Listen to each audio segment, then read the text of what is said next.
Yes, my dear friends, welcome back to the channel. Very good day to you guys all out there, wherever you are around the globe, on the continent of Africa, in Europe, in America, Canada, Australia, or right here in Southeast Asia. Ladies and gentlemen, it is Chelsea's match day. This game, I'm surprised, they shifted the game all the way to 8 p.m. 8 p.m. That is 4 a.m. where we are, 4 a.m. right here. But we'll still be watching the games. And honestly, I will be going live on TikTok. If you are on this channel with me, please, I want you to join me on TikTok for watch along. Watch along on TikTok tonight. Yes, watch along on TikTok.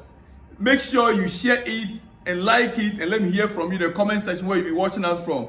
Now, this is our preview to the game. Chelsea Wolves preview to the game.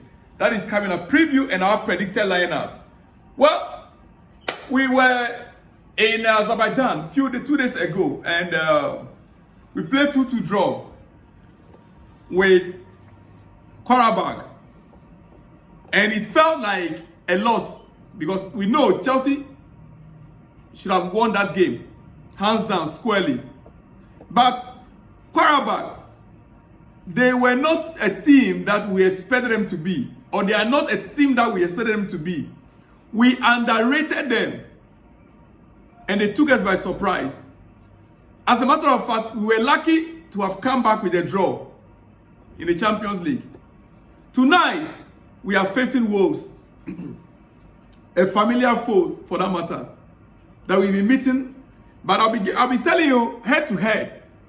Chelsea, Wolves, Wolverhampton head to head. I'll be giving you those reports pretty soon.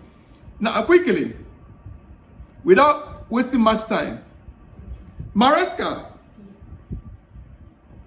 speaking about Pedro Neto and Estevao on the right side of the field, and Garnacho, Gittins on the left.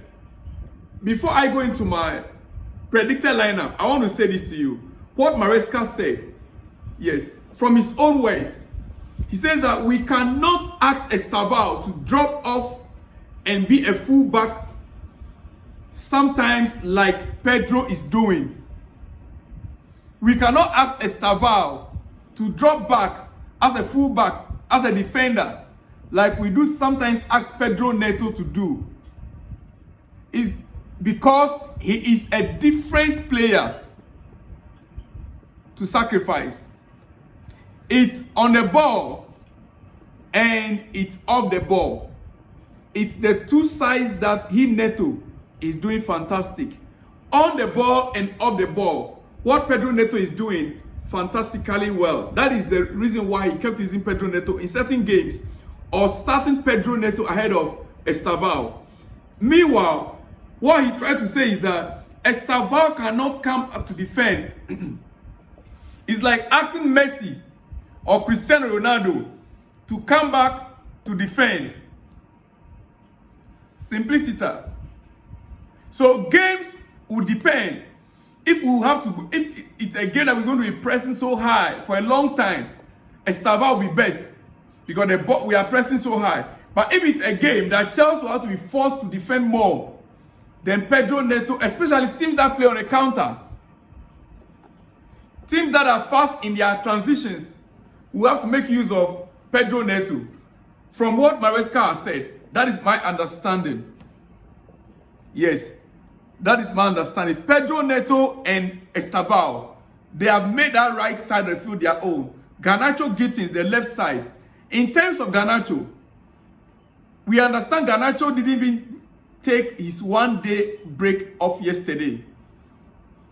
The day off that he was given on Thursday, yeah, we understand Garnacho didn't take it off.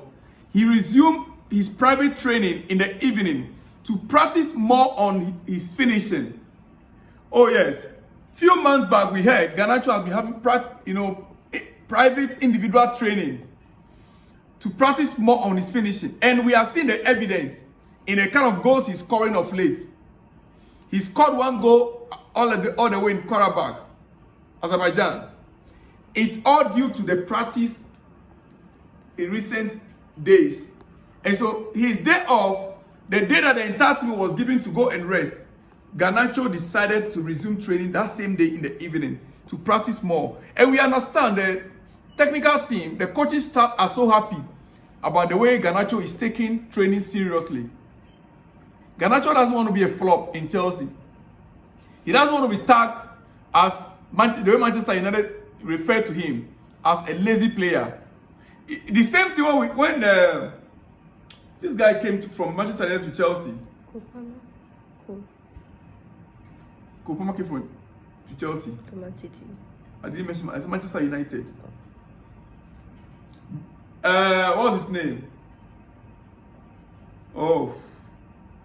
Okay, I'll get a name. When he came, many have thought that, oh, he'll flop. But he became one of our bright spots. The only thing is that Chelsea was supposed to pay the money for him and they couldn't agree with the wages. He could not agree on wages with Chelsea. That is why he had to go back. Otherwise, by now, would have been in Chelsea. Now, Garnacho is doing everything possible to get Chelsea fans on his side. He's doing everything possible to get Chelsea fans on his side. And report claim he slept at Cobham till yesterday morning and training before the other players arrived. He slept at Cobham Thursday evening, woke up and trained again before the other players arrived. That is how serious Garnacho is taking his training. Ladies and gentlemen, I love that. I like it.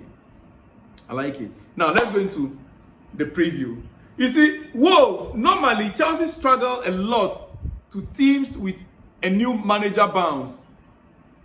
Chelsea, we normally struggle a lot with teams that have new managers coming in. It's like new manager bounce. Whenever a team has a new manager coming in, we struggle against that team because the new manager usually comes with different system and we are unable to adapt to their system quickly. Wolves, tonight's game, they are coming into Stamford Bridge without a coach, with no manager. I respect them for that. Their courage to come to Stamford Bridge. I mean, they were out of a coach throughout the week. And they are taking their time to get the best, I believe. That is why they didn't rush to appoint anyone. Usually, before the sack, the owners, the directors, they'll somehow try to make a decision on who to settle on before they'll sack the substantive coach. But in this case, I think Wolves was not prepared. They sacked the coach and the entire week, they could not replace him.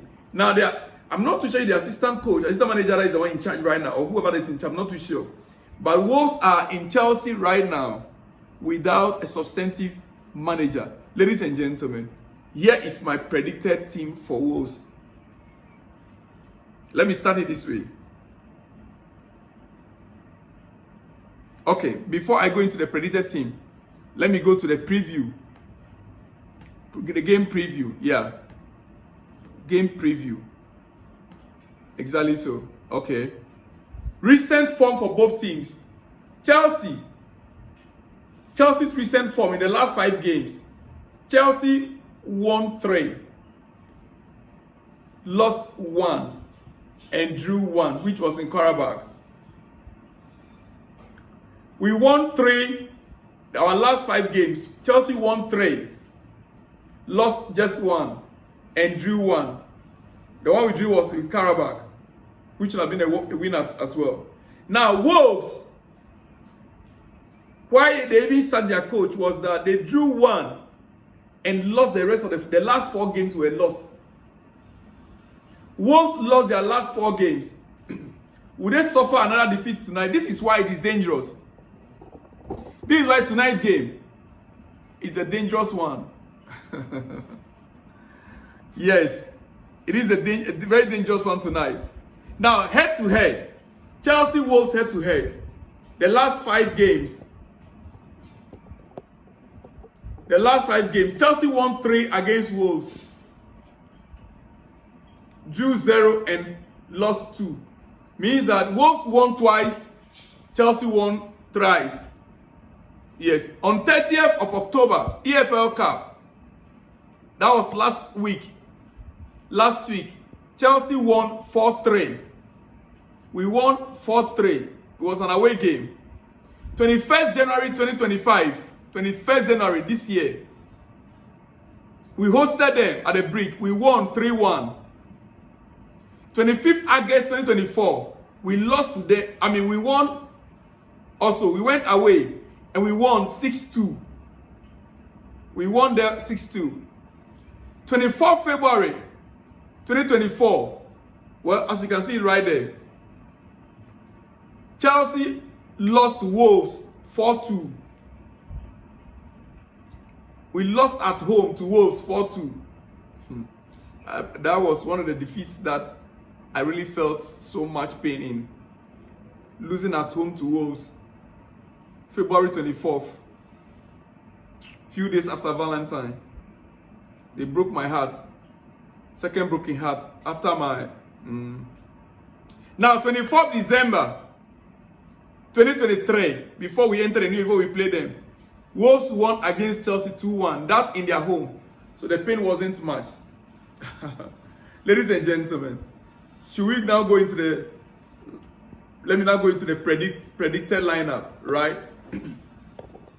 Yes, my predicted team for Wolves. I will expect Chalobah and Fofana to stick together after Tottenham Hotspur's performance. Wonderful performance from both of them. So I will expect Chalobah and Fofana as the centre backs. Maresca said he rested Malo Gusto in Qarabag due to this game. So I will expect him equally to start. James has played 2 games back to back. So he'll be on the bench. He's likely to come in second half. Pedro Neto and Garnacho, an obvious prediction based on the patterns lately and the statement from Maresca. So Pedro Neto and Garnacho are in my lineup. Garnacho on the left side, based on his training also of late, is far ahead of Gittins right now in my opinion. And Pedro Neto, due to what Maresca said, that he cannot force or he cannot ask Estevao to fall back to defend. This is a game that Wolves, they are going to be pressing in transition a lot. And therefore, we will need even our attackers to come back to help the defense. So I will also be starting with Pedro Neto instead of Estevao. Second half, last 15-20 minutes, when the job, we are almost to, and the Wolves get tired. That moment, Wolves will be tired of the runs, right? Estevao can come in. If this lineup, if you agree with me, then I want to comment right there. Now, full lineup. Robert Sanchez in goal post. Wesley Fofana, Trevor Chalobah, and Marco Kurela as 3 defense. In midfield, I will start with Malo Gusto alongside Caicedo in midfield. We don't have any choice than to use Caicedo. His backup, Dario Esugo, is not okay yet. So Caicedo have no rest. He's starting alongside Malo Gusto. Now, in attack, Garnacho on the left side, Pedro Neto on the right. Yes. Joao Pedro and Enzo Fernandez. Enzo Fernandez number 8, Joao Pedro number 10. Heading the attack tonight, ladies and gentlemen, the lap finished 7 is 1 match ban, and therefore the lap will start ahead of McGuay. The lap will start a game ahead of McGuay. Today, let's see what the lap will do. I believe that the lap will come strong today. I believe that the lap tonight will be his night to come strong. Whatever it is, guys, remember, like I said, I'll be live on TikTok during the match. Watch along on TikTok. Join me on TikTok, Selam's blog, and let's enjoy it together. I'll see you guys all after the game for my post-match reaction. Shalom and peace.